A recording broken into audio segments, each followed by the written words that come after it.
Hello मेरे प्यारे दोस्तों, कैसे हैं आप सभी। उम्मीद करता हूं आप सभी बहुत ही अच्छे होंगे। तो आज हम लोग एक नए टॉपिक के बारे में डिस्कशन करेंगे और आज का टॉपिक होगा हमारा वेट स्टोन ब्रिज। ठीक है, जो 1842 ईस्वी में वेट स्टोन ब्रिज एक साइंटिस्ट का नाम है जिसने बताया, उसके लिए कुछ अरेंजमेंट है और उस अरेंजमेंट के बारे में आज हम लोग बहुत अच्छी तरह से डिस्कशन करने वाले हैं। ठीक है, हालांकि मैं आज बहुत दिनों बाद, एक लंबे समय के बाद मैं वीडियो बना रहा हूं ड्यू टू कोरोना वायरस, और मैं आप सभी को ये कहना चाहूंगा कि आप सभी घर में सुरक्षित रहें और ठीक ठाक से रहिएगा। ठीक है, तो चलिए स्टार्ट करते हैं वीडियो को। तो चलिए देखते हैं आज हम लोग वेट स्टोन ब्रिज के बारे में। ठीक है, वेट स्टोन ब्रिज, तो ध्यान से समझिएगा, पूरा वीडियो देखिएगा, आपको 100% ये वीडियो पसंद आएगा। ठीक है, तो चलिए देखते हैं। तो वेट स्टोन ब्रिज होता क्या है, इसके बारे में आज हम लोग बात करेंगे। ठीक है, तो ये एक साइंटिस्ट का नाम है और इन्होंने जो है 1842 ईस्वी में इसके बारे में बताया। ठीक है, तो वेट स्टोन ब्रिज क्या है, पहले इस बात को समझते हैं। तो वेट स्टोन ब्रिज एक ऐसी व्यवस्था है जिसकी सहायता से अननोन रेजिस्टेंस यानी कि अज्ञात प्रतिरोध का मान ज्ञात किया जा सकता है। यानी कि वेट स्टोन ब्रिज की सहायता से क्या करते हैं हम लोग, एक कॉम्प्लेक्स सर्किट होता है। क्या होता है? कॉम्प्लेक्स सर्किट, जिसको बोलते हैं जटिल परिपथ जिसको बोलते हैं। ठीक है, तो कॉम्प्लेक्स सर्किट में हम लोग क्या करते हैं, बोलो, अननोन रेजिस्टेंस, अननोन रेजिस्टेंस। तो अननोन रेजिस्टेंस का हम लोग मान ज्ञात करते हैं। ठीक है, तो वेट स्टोन ब्रिज क्या है, ध्यान से समझिएगा। तो वेट स्टोन ब्रिज एक ऐसी व्यवस्था है जिसकी सहायता से अज्ञात प्रतिरोध का मान ज्ञात किया जा सकता है। ठीक है, तो वेट स्टोन ब्रिज का जो फिगर है वो मैं बता रहा हूं यहां पे बना के, ठीक है, दिखा रहा हूं वेट स्टोन ब्रिज का जो, ठीक है, जो कंडीशन है और जो फिगर है मैं यहां पे बना रहा हूं। ठीक है, तो ध्यान से समझिएगा। ठीक है, तो वेट स्टोन ब्रिज का ये देखिए ऐसा है कुछ। ठीक है, यहां का इसका रेजिस्टेंस मैं मान रहा हूं R1, इसको हम लिख देते हैं ब्रैकेट में P। ठीक है, और इसको हम बोलेंगे R2, इसको मानते हैं Q। ठीक है, ये है R3, जिसको बोलेंगे R3 को बोलेंगे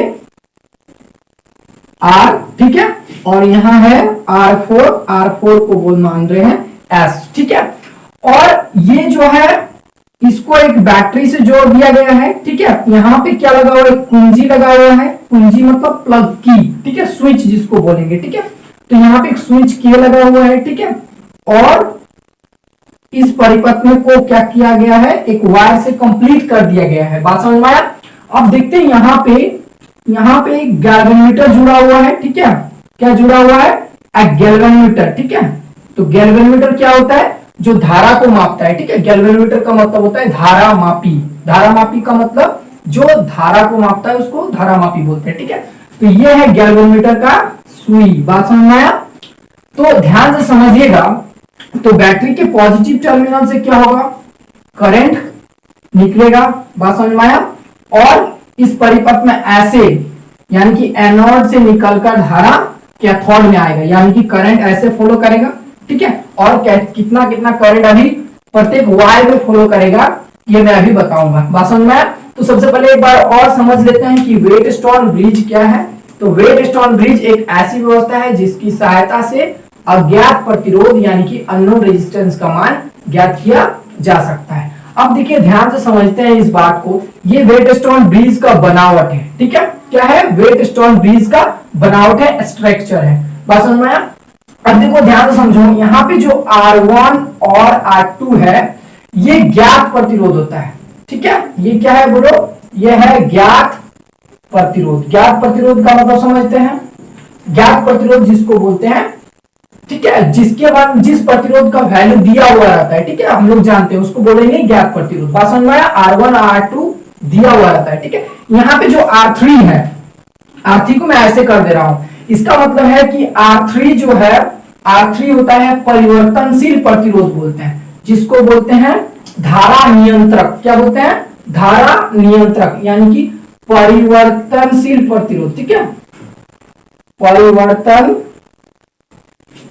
परिवर्तनशील प्रतिरोध, ठीक है। और इसी को बोलते हैं क्या, धारा नियंत्रक, बात समझ में आया। तो ये जो R3 होता है धारा नियंत्रक होता है, यानी कि बोलेंगे कि रेजिस्टेंस को घटाया बढ़ाया जा सकता है, रेजिस्टेंस को घटाने बढ़ाने से क्या होगा, करंट भी बढ़ेगा और घटेगा। बात समझ में आया। अब देखो यहाँ पे ध्यान से समझो, R4 जो होता है, R4 है अननोन रेजिस्टेंस, अननोन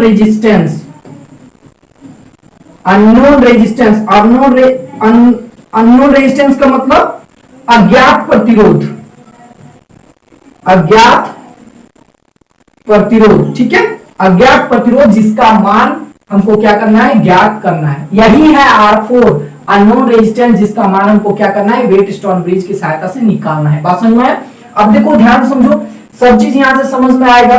क्या है R1 और R2, क्या है R1 और R2 ज्ञात प्रतिरोध है, ठीक है, नॉन रेजिस्टेंस है जिसका वैल्यू दिया हुआ रहेगा, ठीक है, जिसका वैल्यू हम लोग जानेंगे, ठीक है। R3 क्या है, परिवर्तनशील प्रतिरोध है, क्या है, परिवर्तनशील प्रतिरोध, जिसको क्या बोलते हैं बोलो, धारा नियंत्रक कहा जाता है, ठीक है। और R4 क्या है, अननोन रेजिस्टेंस है जिसका मान हमको क्या करना है, ज्ञात करना है। बात समझ में आ गया। यहाँ पे पूरा टर्म इसको लिख लीजिए या फिर स्क्रीनशॉट कर लीजिए, ठीक है, मैं आगे समझा रहा हूं, ठीक है। अब देखिएगा, ध्यान से समझिएगा, ठीक है। यहाँ पे कैपिटल G जो है, कैपिटल G क्या है, गैल्वेनोमीटर है, गैल्वेनोमीटर। बात समझ में आ रहा है। गैल्वेनोमीटर क्या है, गैल्वेनोमीटर जो धारा को मापता है उसको गैल्वेनोमीटर बोलते हैं, ठीक है। गैल्वेनोमीटर को हिंदी से बोलते हैं धारा मापी, क्या बोलते हैं, धारा मापी, जो धारा को मापता है। बात समझ में आया। अब देखो ध्यान से समझो पूरी बात को। इसमें से क्या होगा, इस बैटरी के पॉजिटिव टर्मिनल से कैपिटल I करंट निकला, ठीक है। अब यहाँ पे पहुंचने के बाद ये करंट जब यहाँ पर पहुंचता है तो क्या होगा, करंट का बंटवारा होगा, करंट का क्या होगा, बंटवारा होगा।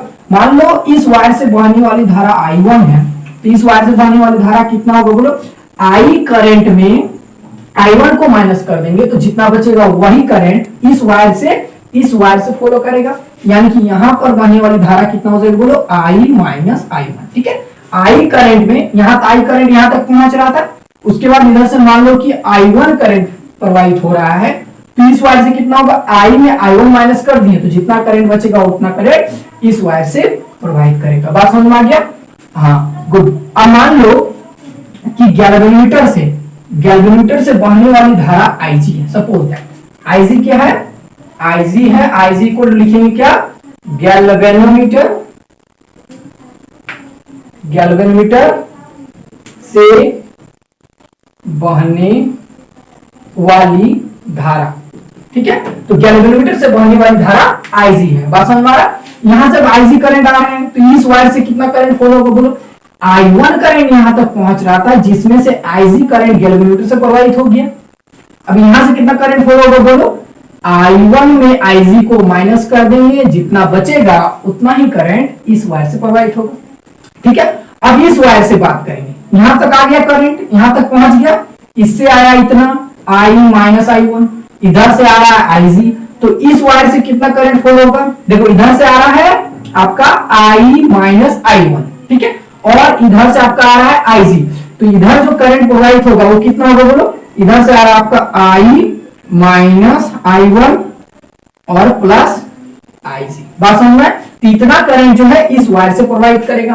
अब बोलो यहां पर कितना करंट आएगा बोलो, जितना करंट यहां आ रहा है उतना करंट बाहर भी निकलेगा, जितना करंट I करंट घुस रहा है तो I करंट ही बाहर होना चाहिए, यानी कि मेरा यहाँ पे I करंट निकलेगा। कैसे निकलेगा इसको हम लोग चेक कर लेते हैं। देखो इस वायर से बहने वाली धारा इतना, यानी कि I1 माइनस Ig, ठीक है। इधर से करंट इस वायर से बहने वाली धारा कितना है, I minus I1 plus Ig, जोड़ देंगे, प्लस I माइनस I1 और प्लस Ig। अब देखते हैं, देखो I1 से I1 कैंसिल, आपका ये देखो Ig से Ig कैंसिल, बचा कितना I इक्वल टू I, यानी जितना करंट इसमें इस वायर में अंदर आया, यहां पर जितना करंट आया उतना ही करंट इस वायर से प्रवाहित हो रहा है, यानी कि बैटरी से बाहर निकलने वाली धारा I है और इस बैटरी के नेगेटिव टर्मिनल में घुसने वाली धारा भी क्या होगा, I होगा। यानी कि इस परिपथ में ऐसे धारा प्रवाहित हो रहा है। क्लियर, यह सारा टर्म समझ में आ गया। गुड। अब हम लोग बात करेंगे क्रिया विधि के बारे में।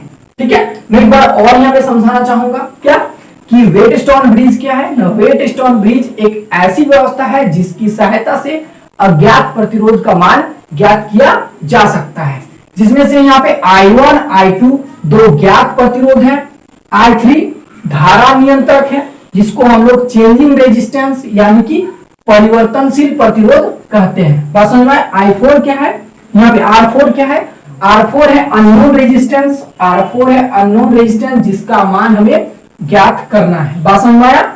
ज्ञात करना है। अब हम लोग बात करेंगे एक और यहाँ पे है Ig है। Ig क्या है, गैल्वेनोमीटर से बहने वाली धारा Ig है। क्लियर, गैल्वेनोमीटर से बहने वाली धारा क्या है, Ig है। अब हम लोग बात करते हैं क्रिया विधि का।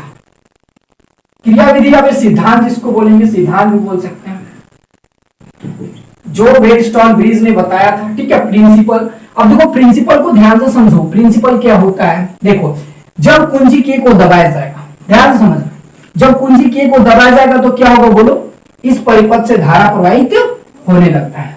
जब कुंजी के को दबाया जाता है तो इस परिपथ से बहने वाली धारा, इस परिपथ से बहने वाली मतलब धारा प्रवाहित होने लगता है। तब क्या होता है बोलो, गैल्वेनोमीटर के सुई में विक्षेप उत्पन्न होगा। जब इस पूरे परिपथ में क्या होगा, धारा प्रवाहित होगा तो गैल्वेनोमीटर में क्या होगा, कुछ ना कुछ विक्षेप उत्पन्न होगा। यानी जब कुंजी के को दबाया जाता है तो गैल्वेनोमीटर के सुई में क्या होगा, विक्षेप उत्पन्न होता है। तब परिवर्तनशील प्रतिरोध में क्या करते हैं, कुछ प्रतिरोध को ऐसे सजाया जाता है, फिर ऐसे अरेंजमेंट किया जाता है जिसमें क्या होगा, गैल्वेनोमीटर का विक्षेप शून्य हो जाता है। ठीक है, यानी कि बोल सकते हैं कि परिवर्तनशील प्रतिरोध से एक निश्चित प्रतिरोध पर क्या होगा, गैल्वेनोमीटर का विक्षेप शून्य हो जाता है इस कंडीशन में। ठीक है, इस कंडीशन में क्या होगा, मैं नाम यहाँ पे देता हूं, इसका नाम A, इसका नाम B, इसका नाम C और इसका नाम D। बात समझ में आया? देखो तो बोलेंगे क्या कि जब कुंजी के को दबाया जाता है तो इस परिपथ से धारा प्रवाहित होने लगता है जिसके कारण गैल्वेनोमीटर में कुछ विक्षेप उत्पन्न होता है। फिर परिवर्तनशील प्रतिरोध में एक निश्चित प्रतिरोध देने पर या फिर एक निश्चित प्रतिरोध पर लाने पर गैल्वेनोमीटर का विक्षेप क्या हो जाएगा, शून्य हो जाएगा। यानी कि गैल्वेनोमीटर का जो विक्षेप होगा शून्य हो जाएगा। तो गैल्वेनोमीटर का विक्षेप जब शून्य हो जाएगा यानी कि जीरो हो जाएगा, तब क्या होगा, इसका मतलब है कि इस वायर से कोई धारा प्रवाहित नहीं हो रहा है। इस कंडीशन में यानी कि Ig इक्वल टू जीरो हो जाएगा। जब गैल्वेनोमीटर का विक्षेप जीरो, इसका मतलब क्या है कि इस वायर से धारा प्रवाहित नहीं हो रहा है। इस कंडीशन में पॉइंट P या सॉरी इस कंडीशन में पॉइंट B और पॉइंट D के बिंदुओं का विभव जो है समान होता है। यानी कि इस अवस्था में, ठीक है, बिंदु B तथा D का विभव ठीक है समान होता है तथा इस वायर से कोई धारा प्रवाहित नहीं होता। क्यों? क्योंकि यहाँ का पोटेंशियल और यहाँ का पोटेंशियल सेम होगा तो इस परिपथ से कोई धारा नहीं प्रवाहित होगा। क्यों? क्योंकि धारा हमेशा हायर पोटेंशियल से लोअर पोटेंशियल की ओर धारा प्रवाहित होता है, उच्च विभव से निम्न विभव की ओर धारा प्रवाहित होता है। यानी कि इस वायर से अब कोई धारा प्रवाहित नहीं होता है, जिसे वेटस्टोन ब्रिज की संतुलन की अवस्था कहा जाता है। ठीक है, जिसे वेटस्टोन ब्रिज की संतुलन की अवस्था कहा जाता है। वेटस्टोन ब्रिज की संतुलन की अवस्था में यानी कि R1 by R2 equal to R3 by R4 यही है। इसे वेटस्टोन ब्रिज की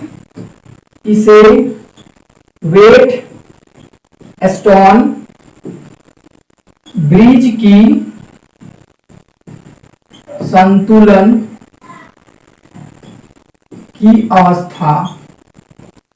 की अवस्था कहा जाता है। ठीक है, इसे वेटस्टोन ब्रिज की संतुलन की अवस्था कहा जाता है। देखो यानी कि R1 by R2 equal to R3 by R4। ठीक है, इसे वेटस्टोन ब्रिज की संतुलन की अवस्था कहा जाता है। ध्यान से समझना इस बात को। ठीक है, क्या है यानी कि R1 की जगह क्या माने हैं बोलो P, R2 को क्या माने हैं Q, R3 क्या माने हैं, ठीक है, R माने हैं, और जो R4 है उसको S माने हैं। यानी कि इस कंडीशन पर क्या होगा, ठीक है, पॉइंट बी तथा पॉइंट डी, दो बिंदुओं का बीच का विभव समान होता है, यानी कि इस वायर से अब कोई धारा प्रवाहित नहीं होगा। इसे वेटस्टोन ब्रिज की संतुलन की अवस्था कहते हैं। बात समझ में आया? अब देखो, इस सूत्र की सहायता से हम लोग अज्ञात प्रतिरोध का मान ज्ञात कर सकते हैं। कैसे? एस का मान निकालना है, तो एस इक्वल टू कितना हो जाएगा बोलो, तो एस इक्वल टू हो जाएगा आर क्यू बटा पी, आर क्यू बटा पी, ठीक है। इस सूत्र की सहायता से हम लोग क्या कर सकते हैं, अज्ञात प्रतिरोध का मान ज्ञात कर सकते हैं। बात समझ में आया? ये पूरा वेटस्टोन ब्रिज है, ठीक है। अब मैं इससे रिलेटेड एक क्वेश्चन को समझाना चाहूंगा। एक ही मैं क्वेश्चन बताऊंगा, आपको 100% समझ में आ जाएगा पूरा क्वेश्चन। पूरा समझ में आया? मैं एक बार और इसी को रिपीट कर देता हूं, ठीक है, ध्यान से समझना है।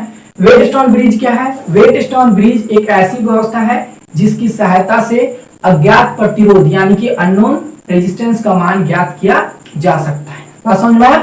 सिद्धांत क्या बोलता है कि जब कुंजी K को दबाया जाता है तब इस परिपथ से धारा प्रवाहित होने लगती है, जिसके कारण गैल्वेनोमीटर में कुछ विक्षेप उत्पन्न होता है।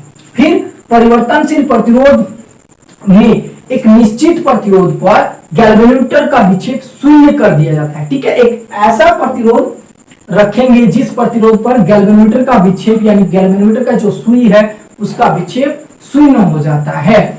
इस अवस्था में बिंदु बी तथा डी, दो बिंदुओं का बीच का विभव समान होता है, जिसके कारण इस तार से कोई धारा प्रवाहित नहीं होता है। इस तार से कोई धारा प्रवाहित नहीं होता है, जिसे वेटस्टोन ब्रिज की संतुलन की अवस्था कहते हैं। और इस अवस्था में R1 bye R2 equal to R3 bye R4 क्या होगा, बराबर होगा, जिसको हम लोग P by Q equal to R by S कहेंगे। और S क्या है? अननोन रेजिस्टेंस है, जिसका मान हमें ज्ञात करना है। तो इस सूत्र की सहायता से हम लोग क्या कर सकते हैं, S का मान निकाल सकते हैं। तो S इक्वल टू कितना हो जाएगा बोलो, RQ और बाय इतना, ठीक है। इस सूत्र की सहायता से हम लोग अननोन रेजिस्टेंस का मान ज्ञात कर सकते हैं। आई थिंक आपको पूरा ये वेटस्टोन ब्रिज समझ में आया होगा, ठीक है। अब मैं इसके रिलेटेड एक न्यूमेरिकल का बात करूंगा ताकि आपको पूरी तरह से समझ में आ जाएगा, ठीक है।